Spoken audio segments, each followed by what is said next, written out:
So it's kind of interesting because my son and daughter got into it, having kind of seen that environment from the family and from their grandparents. My granddaughter and grandson are starting to hear that because of the work that happens around them all the time. It'll be interesting to watch their career paths, how they grow and develop.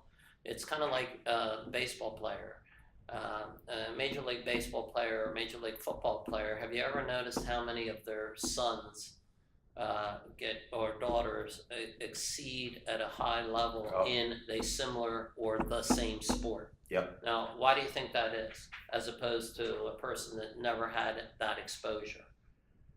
It's a whole different The environment. word's inculcated. Most definitely.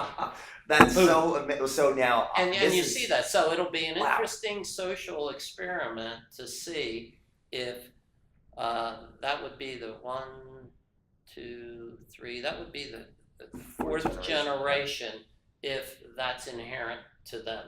Well, so now we're getting into where my expertise lies, which is cultural alignment and development.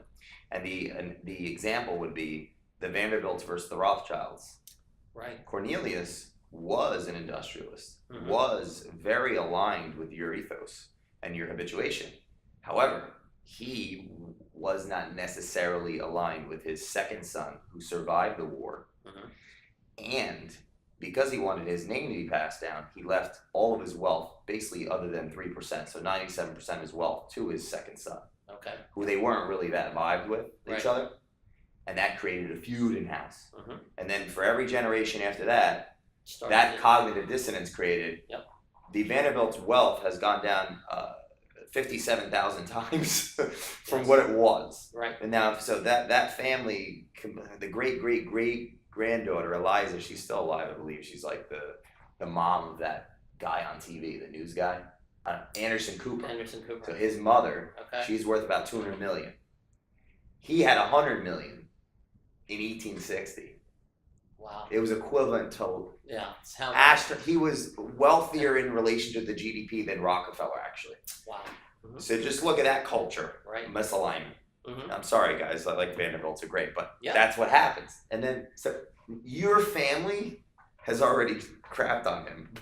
That's what I'm trying to say. Like, Yeah, so they're I'm following the serious. culture. Forget the wealth. It's about Forget the being wealth aligned. part of Yeah, it, but it's you've the- already crapped on that. And I'm going to tell Yeah. you this: it's all psychology and the understanding of the neurology of the mind and how it aligns with the psychology.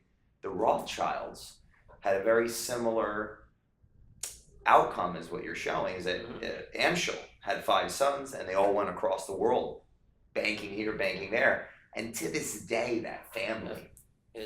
Yeah, so I'm going to take that you could bet me on this 10 years that they'll be in real estate. It'll be interesting. They'll be in real estate. Yeah, We it'll can be check on it. interesting. If they're Yeah, not, I okay. owe you dinner. There we go.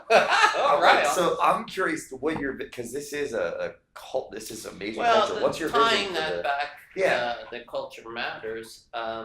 That's kind of the whole point of that conversation, because that is a cultural experience Yeah. for the people in the family. It's kind of a cultural experience with the mindset of philosophy, with what KW is. It's kind of a cultural experience with a mindset of being open, learning, growing. And I take some of those techniques and things, and subconsciously I try to embed that in the grandkids' thought processes, so that it helps them to achieve things, and just employ some of those concepts with them to see if it helps them